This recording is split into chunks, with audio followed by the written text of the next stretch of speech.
Welcome to Cluedunnit, the podcast where we make wild guesses about fake TV crimes. And discover real facts about the amazing people who brought the shows to life. I'm Jessica, IMDb Maven, and the person who reads everything in a theater program. And I'm Jacob, writer, producer, and senior lead detective, Logic Cop Investigations. Whoop whoop. Each week, we watch a show and try to immediately guess whodunit, without any clues, context, or apparently accuracy. Then we spoil everything. We not only tell you who did it, but also who made it. And since watching TV is always better with friends, tell us your guesses, scores, and will actuallys at Cluedunnit on Twitter and Facebook, and Cluedunnit Podcast on Instagram. All right, let's find out. Who was right? Who was wrong? And who is dead? We tell you everything while knowing nothing. Yes. Yeah. Oh, and we keep score. Yeah, we do keep score for no good reason. Because what good is a game without keeping score? So we keep score. And because we're competitive. That too. So, that's the description of our podcast. That's Today, we are going to be watching the show Psych. Psych! We're going to be watching Season 2, Episode 6. Psych, very interesting, premiered in 2006 on USA Networks. And it ran for 8 seasons until 2014. And I watched none of them. I did not watch any of them when they came out. I heard about it so much and just never watched it. We had friends who watched it. Yeah. We did not. 121 episodes. Jeez, that is a lot of episodes. Plus 121 episodes plus 2 TV movies. One in 2017 and another in 2020. This show was freaking popular. 2020? Yeah. Wow. Yeah, so for the people like us who haven't seen the show, the log line is a novice sleuth, Shawn Spencer. Novice sleuth does not even begin to do him justice. I'm sorry, please go on. Okay, is hired by the Santa Barbara Police Department after he cons them into thinking he has psychic powers. Yes. Which help solve crimes. With the assistance of his reluctant best friend Burton, or Guster, a pharmaceutical rep, the two take on a series of complicated cases. So, a little background, which is not shared in this logline, is that during his childhood, Shawn developed a remarkable talent for noticing and remembering the tiniest details. Okay, this show is absolutely a modern-day comedic ripoff of Sherlock Holmes. You have a consulting detective. Sherlock Holmes was not on the force. He was just a consulting detective. He's a consulting detective, even if he's positioned himself as a consulting psychic. His friend, the Dr. Watson character, isn't a doctor, but he is a pharmaceutical salesman. Well, but he's got an antagonist police officer who doesn't like him and doesn't think he's any good, but begrudgingly respects him. They totally took Sherlock Holmes. Okay, well, I was misled. Yeah, you're right. I guess I was misled because yes, that is a I have watched a lot of Sherlock. I'm not a dumbass. The character Shawn Spencer is such a rake, and he's very much a rake. He doesn't lord his talents over anybody, unlike Sherlock Holmes, right. Who is a complete, especially the Benedict Cumberbatch version and the elementary version. Like, he's a crazy... He's a jerk. A jerk. He's a mean, aloof jerk. And Shawn is not a jerk. Shawn is like a party boy. Yeah, he's only, especially in the earlier seasons, he is only interested in having fun and being a playboy and like making other people just foolish as possible. Yeah. Not afraid to take his pretend his psychic abilities are there to just like make other people look a fool. Yeah, he really wants to use it as fun. Like what his like you're saying, like his borderline abusive father is such a jerk, and he does not want that feeling in his life. He convinces his friend to join him because they wanted to be private investigators when they were in middle school. So we've dreamed about this since we were kids. So the other thing about him, as we just said, he's a rake. Upon growing up, he finds that it's very difficult to get or keep a job and spends most of his time using his skills to give the police anonymous tips. So yeah, okay. So Shawn is our Sherlock. Shawn is our Sherlock detective. Yes, and he's played by James Roddy Rodriguez. And prior to this, I couldn't really find a whole lot about him, so I'm not going to talk too much about him. But his Dr. Watson, Burton Guster, is played by Dulé Hill, and Hill is TV famous for his role on The West Wing. But he got his start on Broadway in The Tap Dance Kid, and Wow. he understudied Savion Glover and went on to do the national tour. He also went on to do Bring In Da Noise, Bring In Da Funk on Broadway, and he has Yes, he did. tons and tons of credits. Shakespeare, Emery Baraka's The Dutchman at the Cherry Lane Theater, which is a famous production. Their Nemesis, their Lestrange. Lassiter, the Lassie, yeah. whom they call Lassie. Detective Carlson Lassiter, is played by Timothy Amundsen. I'm not sure I'm playing Amundsen?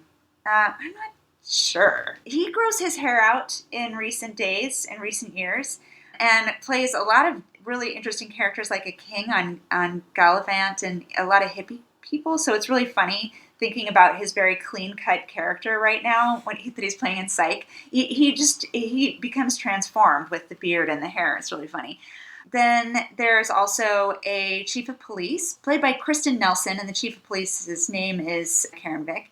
And then, as we mentioned, Shawn has a dad who's a policeman, and that character has just moved back into town, and he's very curmudgeonly. He's retired from the police force, and he is played by Corbin Burnson, who is super famous as the hottie lawyer from LA Law, which played for a bunch of years. He has probably the most credits of any actor I've ever seen on IMDb. He has 229 acting credits, more recently in the faith and family genre. He is also the prima donna third baseman in Major League. What? Cleveland, that would be a nice shout out for you. And I just wanted to point out that the guest star in this episode, which is relevant because he's going to be playing the uncle of DeLay Hill's character, is played by John Amos, who is a famous African-American actor known for two very huge roles, at least in my background. He played the dad in Coming to America, as well as James Evans Sr. in Good Times. And he has an incredible comedy background. He was also on the Mary Tyler Moore Show as a weatherman. He's been on shows The Love Boat, The A-Team, recently on The Last OG with Tracy Morgan. And his first show ever, he played the first salesman on the 1970s show called The Bill Cosby Show, because Bill Cosby had like a million TV shows at one time or another. He was also on 11 episodes of the Tim Conway Comedy Hour. Anyway, so comedy legend playing the uncle of DeLay Hill in this episode. So skipping ahead, this episode logline is meat is murder, but murder is also murder. Shawn and Gus investigate who poisoned a food critic. Gus's uncle, Burton, played by John Amos, comes to town and tags along on the investigation, so Gus pretends to be a psychic. All right, so with all of that, let's watch the beginning and see who dies.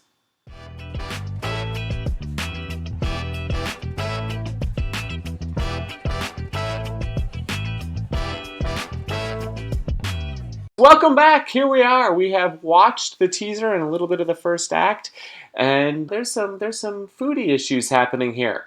Yeah, for sure. The wife, who is a big suspect because he ate her chicken soup and then died. Well, okay, so for the benefit of everybody who hasn't been watching the whole show with us here's what we've got so far. So first, Gus's uncle has come to town. Gus's uncle and the rest of Gus's family thinks that Gus is the psychic, so there's going to be many hijinks where Shawn is making Gus pretend to be the psychic, including originally when they have to go to this new murder. So the murder in this episode, I have to say, was like 2 minutes into this episode. We had to keep watching a little bit longer because there was literally all we saw was Gus and Gus's uncle. And we know it wasn't Gus's uncle. So we had to get just a little more context. So we kept watching a little bit more. But yeah, so Gus and Shawn take Gus's uncle. What's Gus's uncle's name in this? Gus. Oh, that's right. Burton. Burton. Yes, Burton, who's very upset that Gus goes by Gus because he doesn't like Burton. But he is Burton, yes. They take him to the crime scene, which he's very knowledgeable about going into because he's seen lots of Hill Street Blues and The Ghost Whisperer and Matlock. He knows what's going on. So they're at the house of the restaurant critic. He's dead and on the floor. Cops think the wife did it. They want the psychic to interview the wife to get her in the clear. They go in the kitchen. They look around the kitchen. They can see that the wife is a horrible cook and that he lives mainly on takeout meals. When they say that the wife was a horrible cook, the wife has overheard them from the other room. She says, yes, you're right. I am a horrible cook. He rated me in everything. And they're like, everything? Surely not everything. And she nods and just says, yes, I never broke 2 stars. Which, lady, you're better than that. You don't need to stay with the husband who only thinks you're worth 2 stars. That's just not right. No. Cruel. It's cruel. It's horrible. So they interview her for a little bit, and then they walk out. And as they walk out, they notice that the corpse has a black tongue. Shawn realizes, oh my goodness, he's poisoned. And that's where we stopped. So there you go. The body has a black tongue. He's been poisoned. They don't know by who, but they don't think it was the wife. That's what we got. It's probably someone we haven't met yet, which means that this is not technically a fair play whodunit. I'm sorry, I know you hate that phrase. But we're going to do our best here, people. So here we go. Out of the whole town of Santa Barbara and all of the chefs therein that this critic has pissed off, who killed them? Yeah. And I wonder if it was the restaurant that Gus was taking his uncle to. Oh, because that would be had hilarious. Reservations, and then they got waylaid by this murder. By Shawn. Yeah, they got waylaid by the murderer and Shawn. Anyway, so, I mean, I think obviously it's going to be a restaurant, but my first inclination, because the episode is called, well, I have a couple of different takes on this, actually. It's a couple, exactly 2.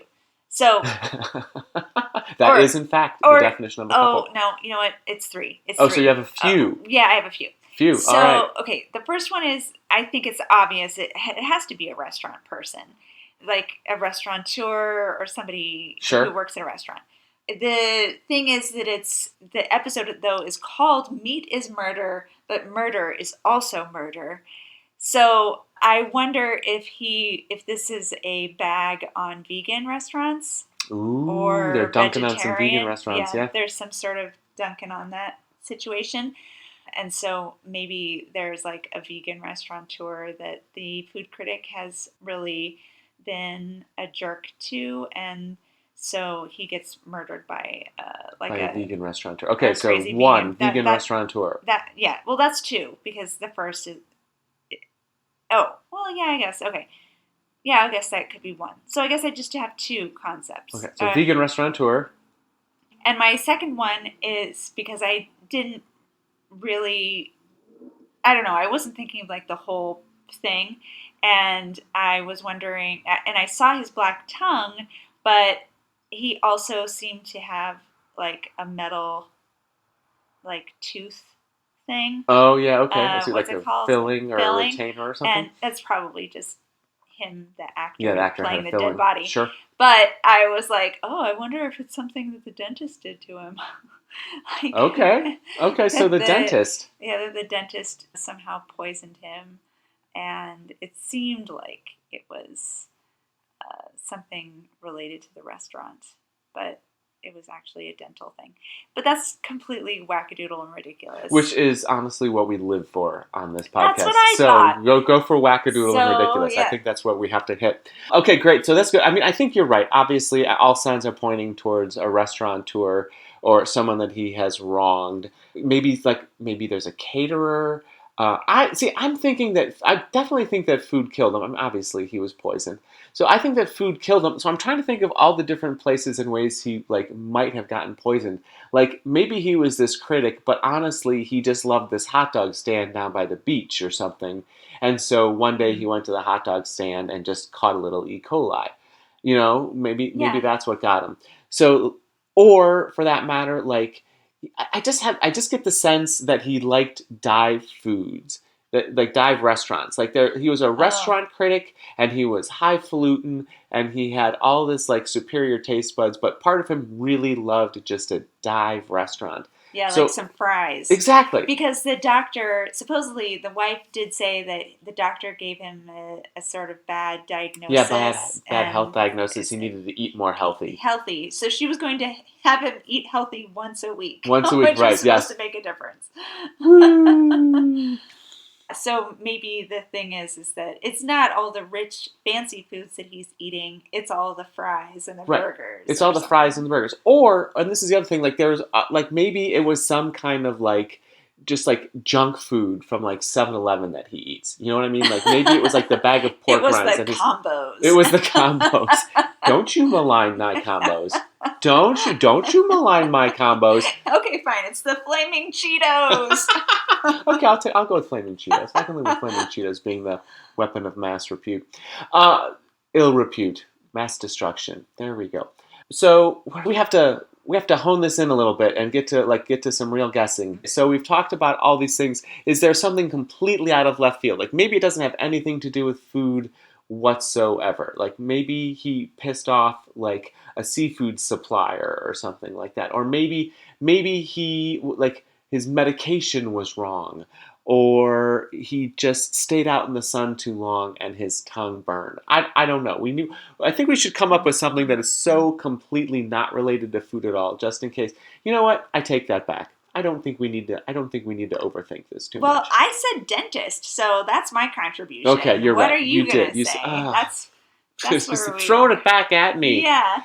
Okay, so if I had to go completely out of left field, what killed him with a black tongue? And, seems so one and done. Like, they're just going to go interview all of the last people that he... Yeah, that's what I'm saying. The last places that he ate. And it's an hour-long show, right? Right. And so it does seem like, oh, well, this is obvious. There's got to be some kind of twist. Turn. Yeah. Yeah. So is he having an affair with the licorice woman? or the candy lady? The candy lady, the licorice woman... What are all the characters in Candyland? The princess. Is she the frosting princess? She's like the frosting candy queen or something like that. Yeah. I don't know. There's got to be one more twist besides just food.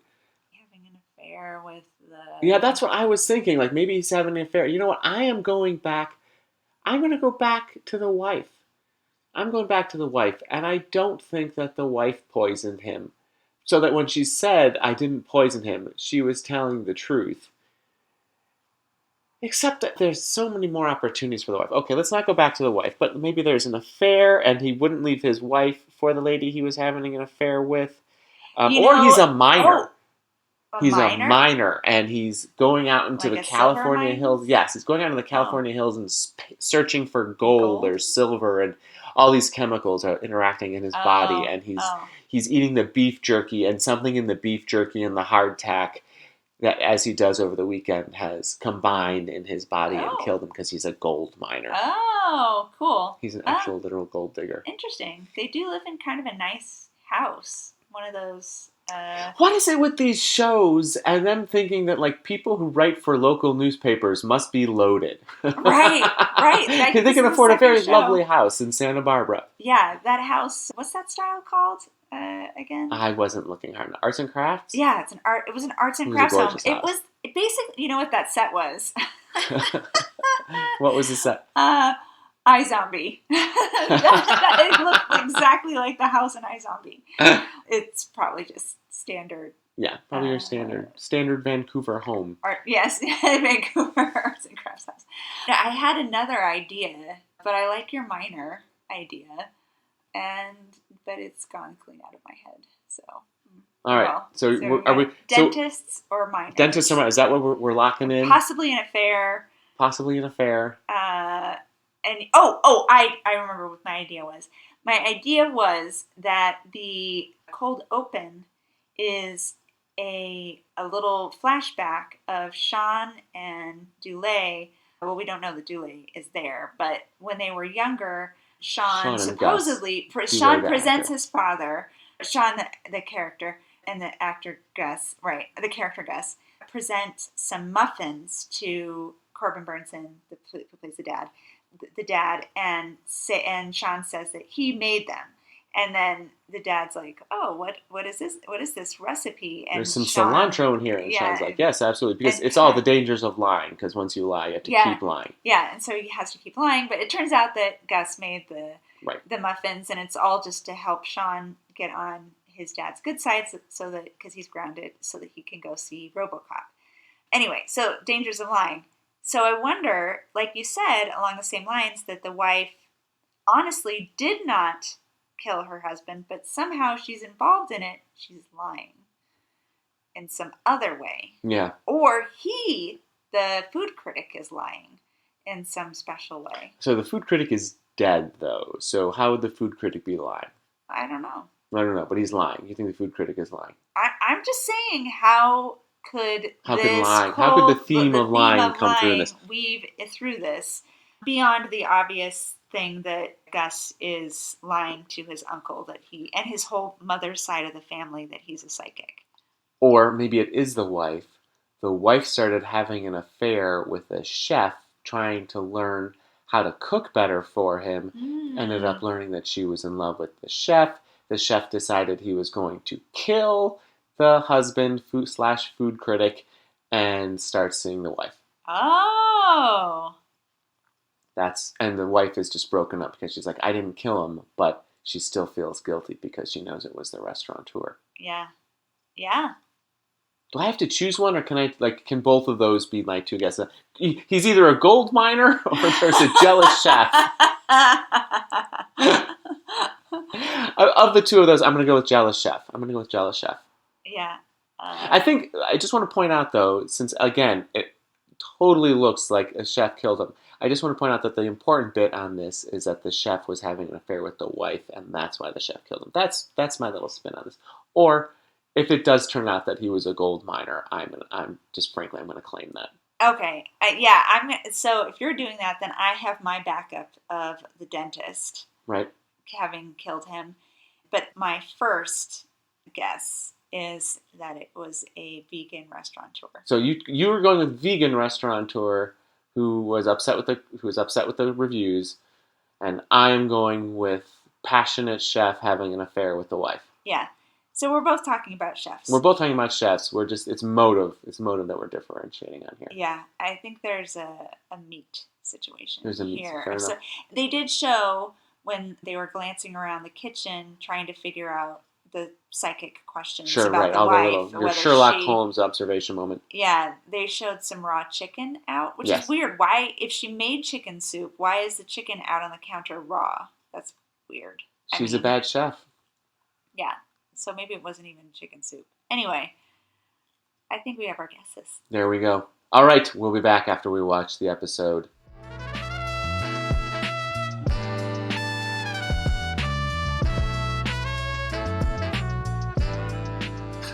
Okay, so we're back after the end of the episode. We're back. Here we are. Yay. We have made our guesses. We have seen who's done it. Now it's time to let you know who did it. Here we go, people. The rapid fire recap of the rest of the show. Summary, Jacob. Here it comes. Here we go. So they leave the house with the dead reviewer and the black tongue. They go back to the office where Shawn comes in and says, "Ha ha, Candy couldn't make his tongue black because he went and tried all the lollipops." Oh, that's Shawn. He's a rascal. But he doesn't know what could make his tongue black when Gus says that it was bismuth, kind of Pepto-Bismol. He was poisoned. So that's fine. But now they have to convince the uncle that Gus is still the psychic. So they do this game of charades, and P.S. Gus is horrible at charades. They go to the police station to tell the cops that Wagner was poisoned, and now Shawn really has to lay it on thick because they've got to convince Uncle Burton that Gus is still the psychic without letting anybody else know that they're lying. So it's even more craziness, and Shawn starts talking in tongues, and Gus is still bad at charades. But they do convince them that the guy was poisoned. While the police decide to check out the tox reports, Gus and Shawn decide to go check out the last restaurant that he was at, figuring that must have, the reviewer was at, that must have been where he was poisoned. So they go to the restaurant. The restaurateur is surprised to see them. You just did a surprise inspection. Fine, whatever. Because they pretend to be... Right, they pretend to be health inspectors. Health inspectors. Yes. And as they're inspecting the kitchen, they discover how the restaurateur cuts his mushrooms in big, long strips. That will be important. Anyways, they're there, and as they're there, the cops show up and they arrest the restaurateur, which is a lovely thing to say. All of you just hit pause and say, "Arrest the restaurateur."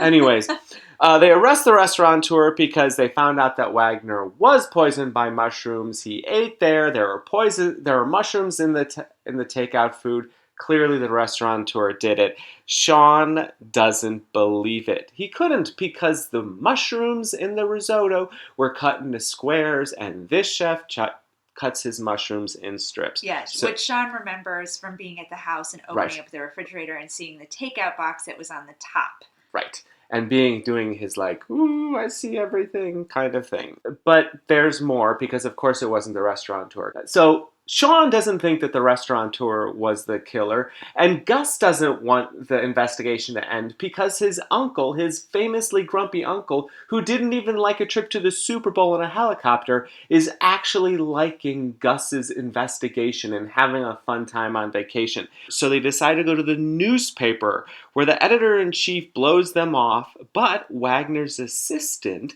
shows them a file of all the places they've eaten and all the hate mail they've gotten because Wagner was a harsh, harsh critic. They decide they have to visit all the restaurants that he panned, so they montage and go eat whole bunches of food, and it doesn't matter. None of them, they discovered, obviously, that none of these restaurateurs could have killed Wagner. They were all too busy making a restaurant happen. So the only other thing they can think of is that this is the best job in the world, going and eating out every night, that somebody at the newspaper wanted his job. So they have to go back there to investigate. And the best way to investigate at the newspaper is for Shawn to get a job writing horoscopes. That's right, he's an astrologist now too. Anyways, so they're there at the newspaper. Shawn impresses everyone. Is it astrologist or astrologer? That is a good question. Astrologist, astrologer, somebody tell us in the comments. Yeah. We don't have comments. Send us a carrier pigeon. We'll take the carrier pigeon. Anyways, as they're there trying to figure out who wants the job, pro tip, everybody at the newspaper wants the job. Apparently there are 100 people who have applied for the job. While they're doing that, the editor-in-chief's assistant walks by, trying to impress the editor-in-chief that he would be so good at being a restaurant reviewer by reviewing flaming Cheetos. It's very funny. He's got orange dust all over his mouth. Anyways, they don't have time to interview the dozens of people who want the job. They want to talk to a mushroom farmer because, of course, that way they'll find out who grew these poisonous mushrooms and gave them to the killer and find out who the killer was. So they go interview Mr. Mooney and try to figure out if he can remember what the guy looked like.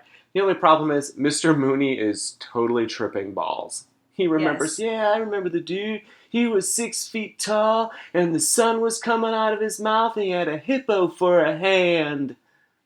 All of which is very funny in the moment, but it turns out were actually clues. Yes, so they decide they couldn't do it. They go back to the office, and Shawn's grumpy dad is waiting for him there. Because it turns out... No, Shawn's grumpy dad. Oh, yes. Yes, so you're right. The uncle is also grumpy, but Shawn's dad is... Sorry, I the forgot original about this. grump. No, it's good. Yeah. So he's there, and he's like, look... So apparently Shawn's horoscopes have been incredibly specific, including one made out to his dad to have him bring back the BB that he borrowed. So his dad does, and it's just like, look, if you want something, just be up front and ask for it. And also mentions the veggie burger incident. What?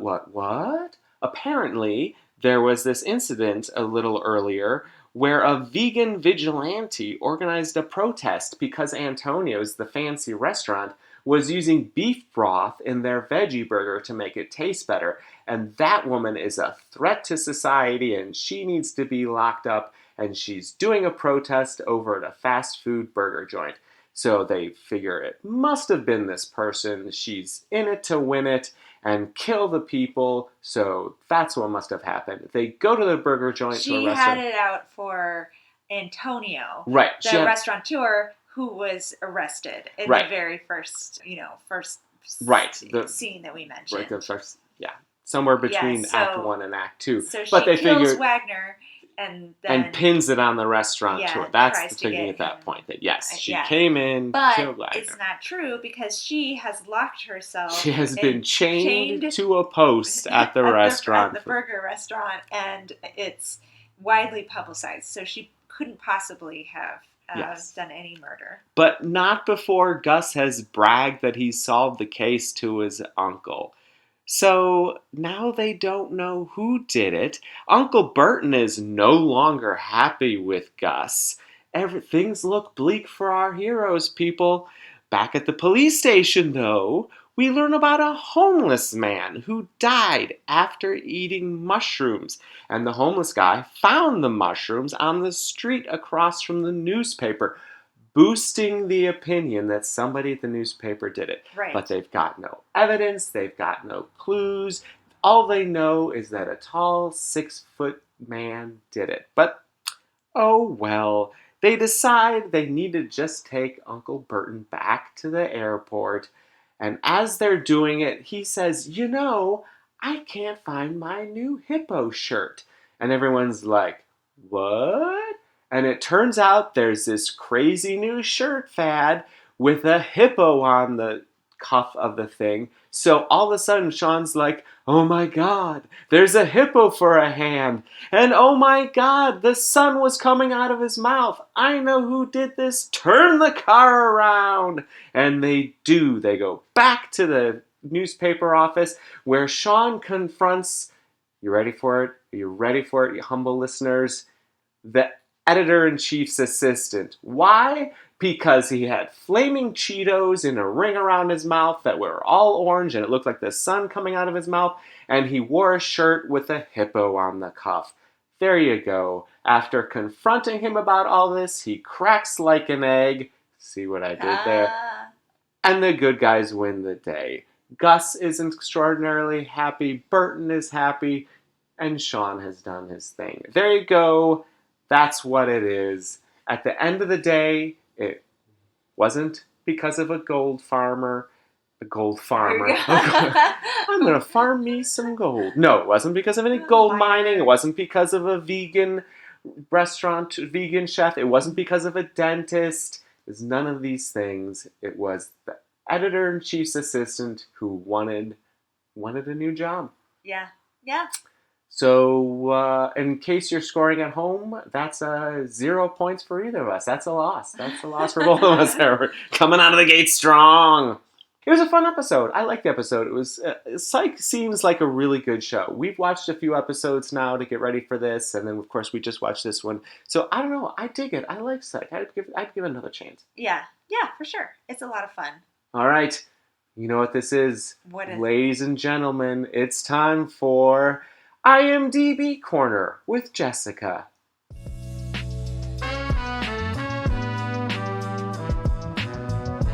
You gave us the breakdown of most of the cast and Gus the guest star. I keep calling him Gus. He's Burton. Gus is named for him. In any event, you gave us all the rundown of the main people of the show. What other IMDb tidbits have you unearthed? So, the guy who did it, the executive assistant to the editor-in-chief, at the newspaper, he is named Christopher Jacot, I'm not sure. Anyway, he was in Eureka. Oh, I love that show. Yeah. And then also the actress who plays Mrs. Wagner, the food critic's wife. Right, the put-upon long-suffering wife. Also was in Eureka, but I think it might have been just a guest role. Fair enough. That she had. A lot of Canadian actors in this Filmed in Vancouver, makes sense. Yeah. Lots of little parts, sure. And Juno Rinaldi played Kat, and I think she was one of the restaurateurs that they interview, and she has the great desserts that they enjoy. Oh, yeah. They have an amazing tiramisu or something in the montage. She has a fantastic resume, lots of interesting stuff. And then the woman that played the vegan protester, yes. Meat is murder. Agaram Darshi is originally from Birmingham, England, moved to Montreal with her family, and now she resides in LA. She's worked internationally with many different directors and is the recipient of the illustrious Film Independent Project and was named one of the stars to watch in 2016 at the Whistler Film Festival. And she's an activist for race equality in the media and co-founded the International South Asian Film Festival. And the festival focuses on bridging the gap between South Asian talent and mainstream audiences by breaking down stereotypes and expanding North American views on South Asian culture. She is a traveler and a lifelong vegetarian. So, great role for her. Perfect. The vegan was actually vegetarian. Yeah. But I wanted to highlight her support of South Asian filmmakers. Right, like actual, something of substance as opposed to, isn't this neat? I mean, don't get me wrong, it is neat, but she's more than just a vegetarian. So, yeah, moving into other segments here. Sure. I think Logic Cop gets a pass this week. I don't think there was anything completely egregious. I mean, there's all sorts of that lovely flimsy stuff. It's just like, well, you cut your mushrooms differently than these mushrooms were cut, so clearly you can't be the murderer. Like, there's all around that kind of stuff. Oh, I think that you did mention something. I mean, it's a little, it's picayune, but... Hey, Logic Cop is nothing if not here for the picayune. Hit me. I can't remember if you mentioned this in the recording, that TV writers or production designers always seem to think that people who work in newspapers or journalists have really nice homes, particularly food critics. And we all know for a fact that that is not the case. Yes. Food critics are just as poor. Just as poor as the rest of the journalists with newspapers who are all going away. Yeah. It's probably, yeah. Yeah, that was a gorgeous home that they lived in. Oh my goodness. That beautiful arts and crafts. I'm pretty sure we talked about that earlier, but we might have. That's definitely a Logic Cop type of thing. And the fact that it would be true that everybody would want that job. Yes, absolutely. If the 100%. If the newspaper is paying for it. And I also love their Aaron Sorkin walk and talk moment where Shawn was following the editor-in-chief around the newspaper office. He was like, give me those words, send it straight here, sign off on this, go, go, go. Yes. All they needed was Katharine Hepburn. And then they'd have a 1930s talkie, see? Totally. They tried. I don't feel like they nailed it, but it was fun. It was a lot of fun. They were getting there. And that editor-in-chief was doing the Lord's work. Yes, and I do always enjoy when they have pitch meetings or they depict pitch meetings in newspapers, in newspaper conference rooms, just because there's all kinds of crazy stuff. And it's always the variety of people that they choose, all the different extras. Right. All the different extras. In this one of the extras got called out because he looked like he just had to go to the bathroom. There was a scene where Shawn had to prove that he was a psychic and good enough to do the astrology, the horoscopes, and so he went in and just used his powers of observation to tell little bits of info about everybody that no one but a psychic could have known, including the fact that one guy had to go to the bathroom. It's a weird show. It's a funny show. I dig it. Yeah. I dig it. I mean, okay, so people who are listening to this may not understand this hippopotamus thing, and I just want to clarify that the hippopotamus is like Izod. Like that, right. Yeah, it's just alligator. The embroidered logo. Yeah. In this case, it's a little hippo. Patch. And it's on the cuff of a shirt or the breast of a shirt. The breast, it's on your cuff. Yeah. Or, there were some shirts. There were others. It was in different places. It was just the had. Izod brand. Yeah. Yeah. So the hippopotamus instead of an alligator. And we all know that the hippopotamus is actually the deadliest animal in Africa. So, apropos for a murder show. Oh. Yeah. Hey, I did not know These are things I learned by watching The Amazing Race. Actually, I'm not sure I learned that from The Amazing Race, but... Hey, before we go, what are we watching next week? Oh, let's spin the wheel. Time to spin the big wheel. A random number between 1 and 47 is 35. Waking the Dead. All right. Waking the Dead, which I know nothing about. I know somebody has recommended it to us, but I know nothing about. I look forward to learning about it and making some wild-ass guesses. See you next time. See you next time.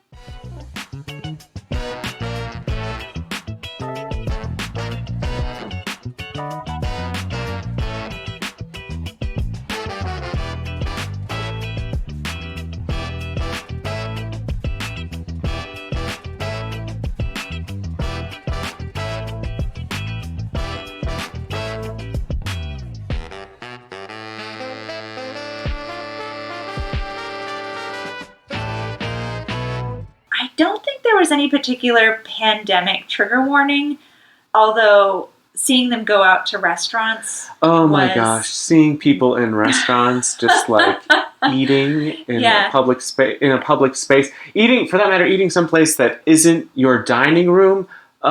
Luxurious. Yeah, So luxurious. that was really wonderful to look at.